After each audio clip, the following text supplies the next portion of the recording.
ఛత్తీస్గఢ్ రాష్ట్రం రాయపూర్ పట్టణంలో లలితాదేవి మందిరం ముందు నవరాత్రి మహోత్సవం సందర్భంగా దాదాపు 200 జ్యోతులు, అఖండ జ్యోతులు అంటే మొదటి రోజు నుంచి దశమి వరకు ఈ అన్ని జ్యోతులు కూడా నిరంతరం ఇలాగే వెలుగుతూ ఉంటాయి అన్నట్టు.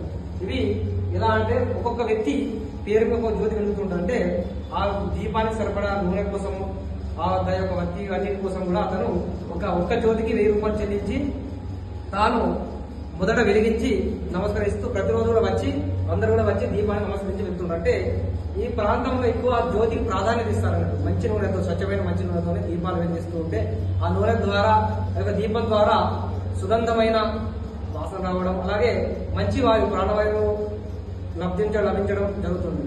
ఈ విధంగా ఒక రూమ్ లో అన్ని కూడా ఏర్పాటు చేసుకొని ఇలా ఉంచడం జరుగుతుంది.